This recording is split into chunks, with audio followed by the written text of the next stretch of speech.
This is Rebecca Teddy, co-host of Prosper, and we cannot wait for you to hear this episode because we talked to an old friend of Andreas, Paul Zak. He's a brilliant scientist, and he's a scientist through and through, but we think you'll love this episode because it illustrates that we are created by God, hardwired for community. Enjoy the next episode. And I'm sure both of you who are fabulous professors have some students in the back of the classroom who could care less and are disengaged. And that's sad because they're missing out on something that's important, something that's, no, maybe they're tired, maybe who knows what's going on. But by having a measurement technology and a goal, a language to talk about, oh, what's it mean to thrive?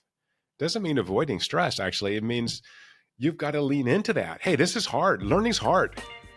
But you know what? It's important. If it weren't hard, it wouldn't be very important. Easy stuff is not that valuable, right? Friends, welcome to another episode of Prosper, the podcast of the Sioka Center, the Entrepreneurship Center at the Busch School of Business. We're the place where innovation meets personal vocation. I'm your host, Andreas Widmer, joined as always by my colleague, Rebecca Teddy. Our guest today is Paul Zak. He's most of all a friend of mine, but he's also a professor at Claremont Graduate University with a PhD in economics and a postdoc work with neuroimaging. We'll get to that. He has a special interest in neuroeconomics and neuroscience, fields that have helped develop, if you know anything about oxytocin, for example, that's in part thanks to his research and the book, one of my favorite books, I actually teach with it, The Moral Molecule. He's also the author of The Trust Factor and Immersion, The Science of the Extraordinary, and Source of Happiness, and most recently, The Little Book of Happiness, which we're going to talk a little bit about in our second segment. He's also a 4-time tech entrepreneur and head of a current company, Immersion Neuroscience. So Paul Zak, welcome to Prosper. Thank you so much. I'm happy to be here with such good friends. So I am so happy to and pleased to meet you. Before we started recording, you and Andreas were catching up a little bit, so you're old friends. Right. But we always start with a little couple warm-up questions. So one, what time do you get up in the morning and why? This might be particularly interesting from a neuroscience standpoint. And also, what's something that you are reading right now that you would recommend? Oh, great questions. I'm an early bird. I normally get up between 5 and 5:30 in the morning.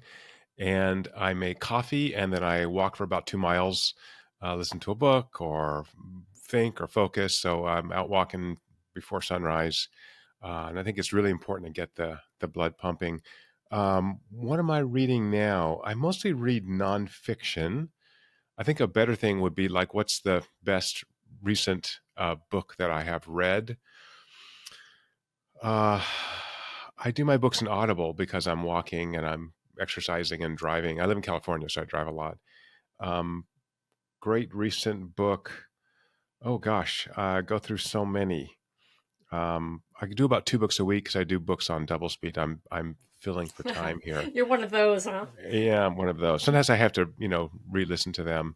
Can I make a suggestion? Yeah. Unreasonable Hospitality. Have you heard about that? Yes, I have. By Will Guidara? Yeah. Really, my favorite business book ever is The Experienced Economy by Pine and Gilmore, which is an amazing book. I was thinking more one on prospering. Blueprint actually is a great book by with the father of behavioral genetics, whose name I can't come out with now, but basically about how the genes combine in so many ways to produce the whole varieties of the human experience. It's not one gene to one outcome almost ever. So Blueprint's a really wonderful book. But is that something the average person can actually understand? Yeah. Robert Plomin is the author, Plomin with a P. Yeah, it's actually really worth reading. Cool. I was thinking with Will Guidara because I find that his whole business model is a oxytocin producer. You know how he goes out of the way. It's almost like he hugs. It's such a essential experience to go to a restaurant, and he almost hugs you going in there. Right. Every part of what he does, both his employees and his customers. How they go fill your parking meter and all that stuff. Isn't this all like totally oxytocin producing? Yeah, it's more than that, right? So I think that's the work I've done in the last 10 years, which is Yeah, oxytocin is just part of the story. It's really, sometimes I joke, Andreas, that instead of saying Catholic, I say my religion is CLV, customer lifetime value. I want to wow people. yeah, Uh, exactly. and so that requires, first of all, being present. I've got to make sure you are comfortable enough to be present. That's driven by the binding of frontal dopamine. And then if I can generate this emotional experience, then I get this oxytocin release, and oxytocin and dopamine interact with each other in fairly complex ways. And that's what my company, Immersion Neuroscience, created technology to pull signals from smartwatches, and we can infer that activity from the cranial nerves. So that CLV, to me, it's so much cheaper to maintain a customer or build a relationship with a customer than to acquire a new one. So I'm a I'm a very cheap guy. You know me a long time. I'm a cheap guy. I want the CAC to be low, Absolutely. customer acquisition cost. Were you an academic first or a business person, an entrepreneur first? And how did you end up with several companies? Yeah, that's a good question. Poverty is the short answer. Academic first, but maybe delusionally, I think that some of the things that we've discovered in the lab are actually useful outside the lab, and the whole world should have access to them. And also, neuroscience is expensive, and I'm a cheap guy. We've established, and so by having this open door policy, where we invite industry to come into the lab, bring their problems to us, we actually do much more useful research than extending some article published in some journal that no one's read, that only 3 people in the world care about. Why not? If we're so smart, why don't we solve real problems that real people face? I love that. Can you say a little bit more about that? Like, who's your typical client, or do you have a typical client? Yeah, so I think that's not the right question. So I try to keep a very bright line between the business side and the academic side. So my academic lab will still have sometimes industry come in, but we generally run on grants like most labs, um, from the government, from foundations. DARPA funded us for a long time.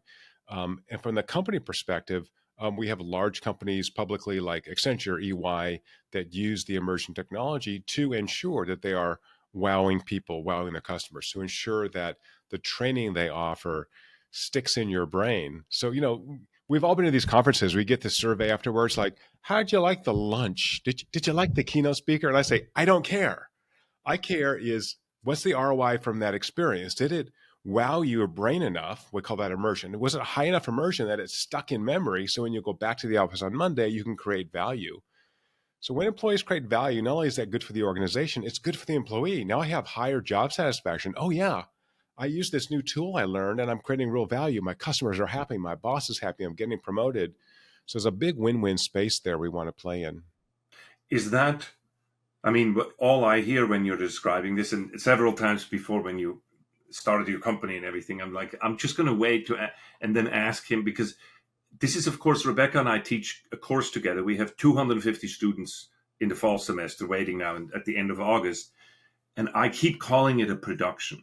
To me, education is a production to create an emotional experience for you that I get then to deposit something with you, like a memorable thing. So I do all of this kabuki theater in a sense, just to open you up emotionally, Right. so I can give you something and then you'll remember, right? And so isn't it in a way the same thing? I mean, the corporate training and what I'm doing at a university is the same thing, right? Yeah, exactly. What we've added in is measurement technology. I measure myself right now. So those 2 big bubbles are the 2 high immersion moments I had earlier in the day. And so from a prosperity perspective, we've shown that if you have 6 or more of these high value, well-defined high value events neurologically a day, you're thriving, you're passionate, you're engaged, you're here. And I'm sure both of you who are fabulous professors have some students in the back of the classroom who could care less and are disengaged. And that's sad because they're missing out on something that's important, something that's, no, maybe they're tired, maybe who knows what's going on. But by having a measurement technology and a goal, a language to talk about, oh, what's it mean to thrive? Doesn't mean avoiding stress, actually. It means you've got to lean into that. Hey, this is hard. Learning's hard. Yeah. But you know what? It's important. If it weren't hard, it wouldn't be very important. Easy stuff is not that valuable, right? And so I think we've been obsessed with prosperity being avoiding stress.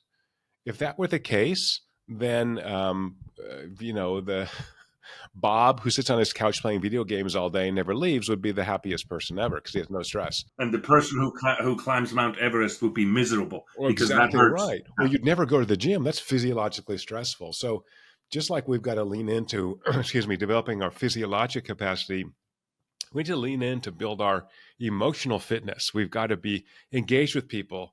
It's like when my kids are in their 20s and early 20s, girls, when they started dating, I'm like, falling in love is the worst thing in the world because you're going to get your heart broken. Yeah, falling in love with someone who falls in love with you, oh, that's the best thing in the world. Yeah. But you're going to go through a lot of heartache. But it's risky. And I feel bad for you, but you'll learn a lot about yourself, about what you want in a partner. And you've got to go through that experience. So same thing with climbing the mountain or me walking this morning. I did not feel like it. I just was tired. I didn't feel like doing it, but I just do it anyway because I need that time to focus myself, to get the blood pumping, to get the caffeine circulating. Is there these immersion experiences? Is this the same for everybody? Like we have 250 kids or young adults. So give us some advice. Or there's lots of people who listen right now. They run companies. They started companies. In a way, everybody's in the business of mind share and heart share, right? To say, but is it the same for everybody? That's the key question. Like all good questions, the answer is yes and no. So the app, which is free, it's called Six, S-I-X, because you need 6 of these high-value moments a day. You guys can find it in the app and Play Store. Each of those moments are different for you or for me, right? They're going to be different because we're living different lives and we value different things. So there are genetic components, there are physiologic components. If I'm tired, I'm not going to be as engaged. So the app learns about you. It links to your calendar and your location. So every day you see, oh, when I hang out with Andreas, I get a high value moment. I should do more of that. In fact, we have a trained AI assistant that starts giving you prospective advice. Hey, you haven't seen Andreas in 3 weeks. What the heck? Go, he's one of your best buddies. Go hang out with him, right? So that's the kind of hope that people will follow that. Having said that, the easiest way to get a high value moment is to add a social component, add in someone you like. So I finished teaching last week, my last day at an MBA class in which their final project is a big presentation. So I brought in lunch and cookies, and it's a kind of a celebration. We spent all this time. Well, I got like 5 high value moments from that time because the kids are doing great. And then I took my lab out to happy hour and dinner. I got like another 5 high value moments. I'm like, I love the people, right? You got to be around the humans who you're so invested in. You're so proud of them. You want to see them succeed. Oh, that's important. Good. Let's hold that thought because I want to drill down a little bit more on these 6 specific, like what. Well, after the break, I'll ask you my question about the 6 specific things. So let me just interject here, and before we come back to more of our conversation with entrepreneur and author Paul Zak. Friends, if you're enjoying this episode, please express that by subscribing. Leave us a great review and comment on a topic or a question or a future guest that you'd love to have us address in another episode. We really rely on your support. Have you heard? The Busch School of Business at Catholic University of America just launched a brand new MBA. It's an accelerated 9-month, 36 credit hour program tailored for recent college graduates with less than 5 years of professional experience. Rooted in Catholic teaching, this program equips students with management expertise, hands-on business experience, and an ethical foundation to use business as a force for good. Find out more at mba.catholic.edu or click the link in our show notes. Okay, so let's get into it. Paul, I'm so intrigued by this new book of yours. You actually sent me a pre-release copy of it that I was allowed to read. I'm excited about it because it seems to highlight the importance of virtue. It talks about happiness, but it talks about the importance of virtue, which is an important theme for us here at the business school because we build our program around virtue and habits. Your book is called The Little Book of Happiness, a scientific approach to living better. What gave you the idea and how did you come up with the with this content? Yeah, so most of my professional life has been spent developing knowledge and technologies to help people live longer, happier, and healthier lives. And as I said earlier, we know that when we add a social component to an experience we're having, it almost always makes it more valuable to us neurologically. So how do I do that? How do I have those dear friends? I call these the 3 a.m. friends, right? This is the friend you can call at 3 a.m. You're in a crisis. For me, it's like in my imagining, 3 a.m., bring a shovel, bring some lye, don't ask questions, right? I've got a body I got to dispose of. Like I have like 2 or 3 friends that they would show up if I made that phone call. Haven't done it yet. I hope I never have to, but you never know. Yeah, so we have to invest in relationships, right? So what does that mean? So as I said in the intro to the book, recent research out of Oxford University shows that about 50% of our happiness is due to having a rich social network. Awesome. What's that mean? Absent a measurement technology, right, which we've created, I don't know what rich means. And so the book is essentially a playbook on how to invest in relationships using the 45 cardinal virtues, defines those virtues, provides some wisdom about that virtue, and then gives you 3 things to do to practice each one. So this is why Benjamin Franklin's on the cover. Franklin had the same program in the, 1770s, in which he wanted to be happier by investing in relationships. And again, it's like, duh, I should know that already, but how do I actually do that?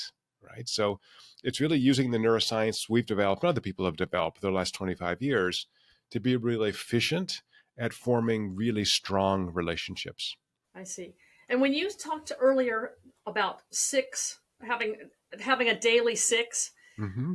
are there 6 kind of categories of experience that you need to have, or you just need to have 6 experiences that you personally receive as high value? Great question. Thank you. Because we are measuring the neurologic response to these experiences, doesn't matter what they are, right? I might get 5 from hanging out with my class or teaching my last class. Awesome. I'm on my way. Andreas will get 0 in his class because he doesn't like his students. No.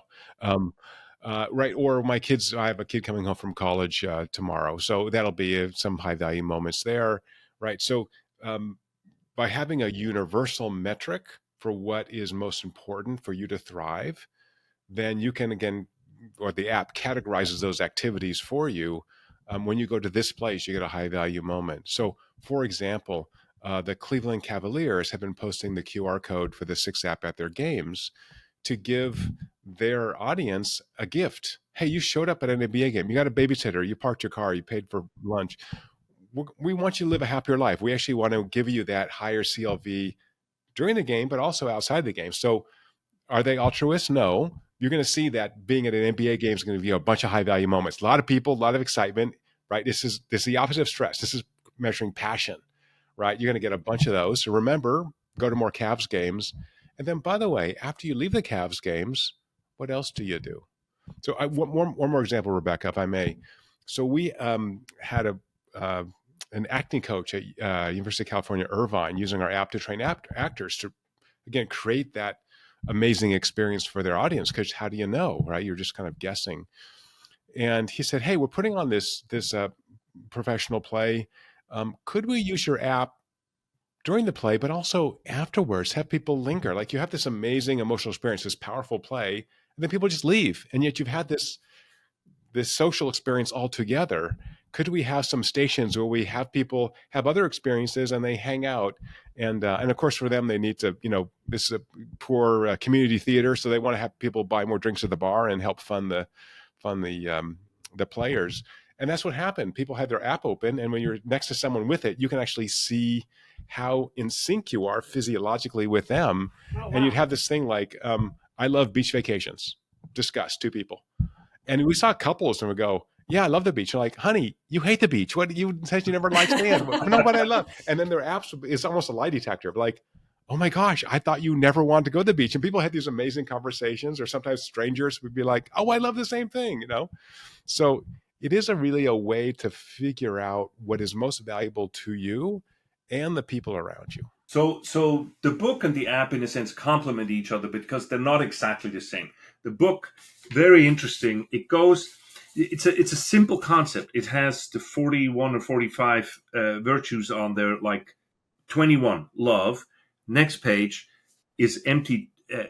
You say in the introduction, like, read this and put your insights on it. Like, so on the one hand you have and it's nicely done. You give the definition of love, the scientific sort of explanation, some insight, and then practice. 1, 2, 3. Use love algorithm. Try to add love into the world with every interaction you have. Every day for a week, give at least 8 people a hug. You're famous for that because that releases oxytocin. How long does it have to be? A couple of seconds are fine. Yeah. For 7 days in a row, tell a non-family member that you love them. And so then you go to the side and you write down. That's not what the app is asking you to do, but the app can complement this because it tracks, of course, as you're doing this, it tracks what's working for you. And what's the idea? That people work through the book and use the tracker to see, okay, this really works for me, or how does it work? Exactly right. So the app takes the skepticism out of the practice, right? That actually this is giving me a high value moment. One of the wonderful things about having gray hair is to have friends that you've had for 30 or 40 years who you really truly love, and to have a friend, particularly as a guy, have a guy friend like, I love you, I'm there for you. That's the 3 a.m. friend. You're like, oh man, I have a couple people outside my family who are completely invested in me. That is so valuable to your life, right? And that's a function of having shared experiences, having just done things, surprise people, right? A lot of the virtues are about, let's flip it. Let's talk about the 7 deadly sins. They're deadly because they are about selfishness, about I'm more important than you. But the virtues are other promoting, right? It's like you're more important than me. And that's what we want in a relationship. Not every second of every day, but right, if you're Andreas, if you invite me to dinner 5 times, I never invite you back, you were like, doesn't seem like he's a really good friend, right? So you have to have some reciprocation. But on the other hand, I'm happy to, I would do anything for you. I mean, you just ask, I'm here. You know that. Exactly. Right? So that's what we do for friends. And so it's an investment. Here's how to invest in that friendship. And it's hard. It's kind of weird, right? To tell a non-family member that you love them. It's a little bit, I mean, it's in the philia sense, right? Not in the weird romantic sense. Yeah. Like that's a little bit difficult. So these are difficult exercises. That's why I chose that one too. Yeah. Because, Rebecca and I, we actually teach, you talk about the 7 deadly sins and the 7 heavenly virtues. We teach where this is coming from. This comes from the idea of the desert fathers and desert mothers that said there is 8 categories of thoughts that humans can have. And that was eventually 2 were merged, and then Pope Gregory, whatever, said, okay, then they came out with the 7 deadly sins. And the trick is to be in the middle. The virtue is the middle, and the sides are the extremes, right? And so what we're doing with that is to sort of say, look at where you're going. And pride is the highest one in terms of the deadly sin, because it says I'm, like you're saying, I'm the center of the universe, nobody else, and there's no space next to me. One of the things then out of this that we actually teach, which is kind of counterintuitive, but I think is a very deep truth, is to say, we sit within this huge auditorium, and it's like when you teach, everybody comes in and they listen to what you have to say, Paul. But I like to turn this around to the students and say, the most important thing you learn and the most important people that you meet while you're here are not people standing in front of you. They're the people sitting next to you. And I want you to invest during your university years to make friendship. That's part of your curriculum. That's why we make such a big deal about living together and going through this, like the military, going through this thing together. That bonds you together. That is you will not remember a word I said, but you will have that friend next to you. And that it all works together. And that is, in a way, one of the great benefits, not just college, but college specifically, where people come out on the other side. But most people are ignorant of it. And I think just like what you're doing here, a little book like this which what I love about it, it's not high, I know you, Paul, you could write a highfalutin book about it and you could make a whole chapter on love. But no, what you do is very simply just trigger them. Like just the first domino, you throw it over and say, think about it. And then you flip it right away and say, now, what are you going to do about it? It's really my respect for your, in a way, for holding back. This is a book that is actually more about the person reading it than the person about writing it. What's nice that you say that. The Greeks had this term phronesis, right, which is the application of knowledge. So this is really applied knowledge. If you can't apply it, how important is it? Two questions for you, Paul. One is, tell us a little bit more about what the app is actually measuring and what's the measure, like what's the magic of 6 as opposed to 5 or 4? Two good questions.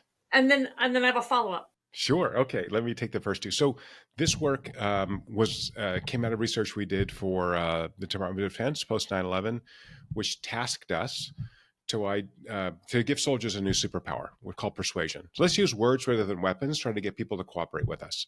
It's a very noble endeavor, and we burned a couple $1 million of taxpayer money over many years. So how do we persuade someone? How do we influence others? Which, by the way, we do all the time. We're social creatures. We're around others. I've been married 29 years. It'll be 30 years in a couple of weeks. I'm still trying to convince my wife to be nice to me and vice versa, right? So, right, if I am an unmitigated jerk for the next year, she's like, this guy's the worst. So we're constantly doing that. And so in identifying how persuasion works, we almost incidentally identified how the brain values social emotional experiences.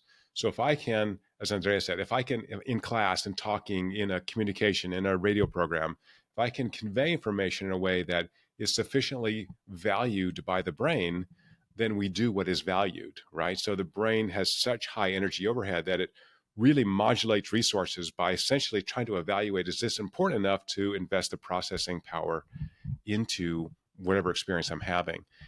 That's why we have so many habits. We just kind of do the same thing over and over because it saves energy.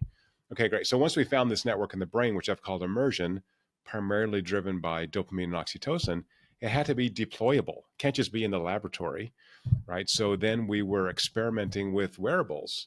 And this is going to shock everybody, but it turns out your brain's connected to a body and they talk to each other. And they talk to each other through the cranial nerves. And so we identified using drug studies, we can activate these cranial nerves.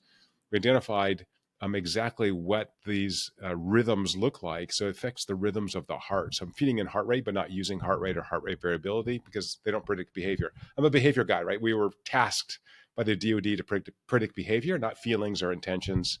I don't even think feelings are a thing. I don't think they even exist. That's another conversation. But emotions, physiology exists, and that's what I can measure.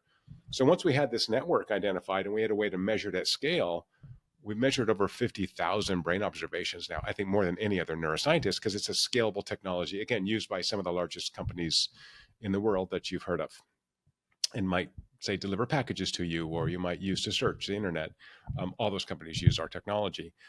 And so the next question is, oh, gosh, are people thriving? What does it mean? How valuable are these experiences? If I get enough experiences. And so we have data every second for weeks and weeks and weeks. And we just assessed every day people's mood, people's energy, essentially whether you're excited, passionate, or you have depressive symptoms. You have low energy, low mood, you're sad. And we can predict with these data with 98% accuracy whether you're happy or sad, have high energy or low energy. Awesome. Using machine learning, all kinds of fancy stuff. I'm almost done answering your very good question. Then I started thinking about all my dear friends who are psychiatrists who don't have any bioassays, who just have clinical evaluations. I thought, what does a psychiatrist use, right? There's no, blood test for depression. They have to evaluate you clinically. Oh, but they're not used to assays. What do they understand? Integers. So I worked to do research on this very big data set on if we can define what it means to have a really high value moment physiologically, how high, how long, we can do that. And then how many do you need to have, nearly perfect probability of high energy, high mood? So when you have three or fewer high value moments a day, you have depressive symptoms. You have low mood and low energy.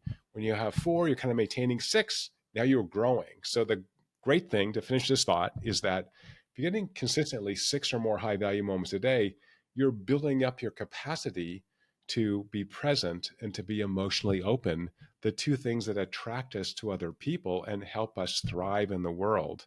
So again, by having a tool and a language and a simple integer language, now we can build up our capacity. Our brain's very adaptable.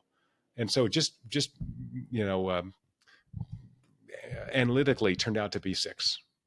Thank you. Super fascinating. And but it does lead me to my follow-up question, which is how do you, because something you said in the first segment was about how for happiness we actually have to lean in sometimes to stressful situations or difficult things.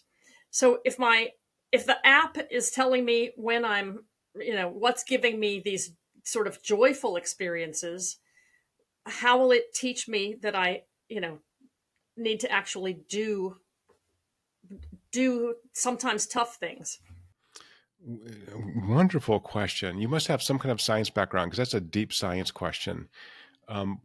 So in the app, there's also a measure we call safety, which is how comfortable you feel in this environment, the opposite of stress. So there's actually a sort of an inverted U shape of almost everything in biology. So for something that's really valuable, you have a moderate physiologic investment, right? Like now I'm putting energy into this conversation. I'm enjoying it. I'm having a good time. I'm warm. I'm sweating a little bit, right? I'm excited. This is so much fun to talk about this with you guys. It's great, right? If I was like not talking, and it would be like, oh God, this guy doesn't care about this. And it wouldn't be very valuable to me either. On the other hand, if I'm so far above that inverted U curve that I'm just thinking about, oh my God, I haven't slept in 48 hours and I can't barely stay awake. I'm so stressed out that I'm in survival mode. So the safety measure is nearly independent of the measure of the value of experiences. And yet that is the table stakes. If you're so stressed out that you just can't, you don't have the neural bandwidth to be present and to be emotionally open, then you're not going to have a great experience no matter what's happening. So you've got to resolve that issue first, right? So think of sort of, I don't really like Maslow, but, sort of Maslow's hierarchy of needs, like sleep, food, I don't know, use the bathroom. If you don't have those 3 things in your life, this is what we learned from having infants. You don't have those 3 things, you're not going to be a happy camper. It's not going to be a great experience. Yeah. After that, then everything else kind of is gravy. And then the app is helping you build that library of resources that are personal to you. But by the way, also has a social layer. So we've added this ability to essentially see red or green. Like, oh, hey, Andreas shared his data with me. Gosh, he's been in the red zone. He's only had 2 or 1 high value experiences the last 3 days. I can send him an app. I can send him an emoji on the app, like a thumbs up. Or God forbid, I could call him up. Hey, buddy, you shared your data with me. Or you're in the green zone 5 days in a row. Holy crap, you had the best week ever. Let's go celebrate. Let's grab some wine, right? So it's again that stupid reminder that the humans need because we get busy, that we are embedded in community, and that community is extraordinarily valuable. Now, to finish that thought, people who are happy, they live longer and they live healthier because you want to be around them. They have richer social relationships. The great application of this, and I think we talked once about it, many of our listeners are entrepreneurs, business owners, new or fresh business owners. A key application for this, first people would think about the customers, but think about your employees first, because employee engagement, 2/3 of our employees are disengaged. So this is like a powerful, and see, this goes beyond, this is in a way not a, sometimes people think of things like this as a manipulation. No, it's not a manipulation if you're recognizing the other person's needs and you fulfill them. That's what this is about, right? And so if we would, how would you do this in a company of 5, 10 people with this, and everybody just uses what they're wearing anyway? And how would you tie this into your culture of the company that you build? Great question. So I was speaking at Google on this last week. There'll be a video coming out, I think, tomorrow, which is May 20th, talking about wellness. By the way, spiritual wellness, physical wellness, and emotional wellness. All those run together, of course, and intersect with each other. So anyway, Google's very interested in this because they're super sweet and wonderful. No, because they realize that human beings are valuable. We don't have a lot of them, and the high-performing ones are important. So I think in my funny religion called CLV, there's a very clear mapping from EX to CX, from the employee experience to the customer experience. So if I want to create great experiences for customers and that social component raises the neurologic value, that's going to come from employees. Now, if I'm an employee and I'm beat up every day at work because my boss yells at me or I have work that's impossible to finish, I'm not going to be excited about being here. So I've been at, and you guys probably have too, innumerable organizations to do consulting. And you see people sometimes you walk around, their shoulders are drooped and they're like, hey, how are you? I'm Paul Zak. I'm like, hi. I'm like, oh my God, these people are not happy. And other businesses you walk in, you're like, hey, I'm Paul. I'm like, oh, great to meet you, man. We're so excited. We're like, oh, these people are turned on. Like, this is a place I want to be, right? So creating that environment. So we have built an enterprise interface that takes anonymized data and shows those organizations, are you creating an emotionally healthy workplace? If you're not, you're going to get burnout. We've shown higher healthcare costs, more sick days.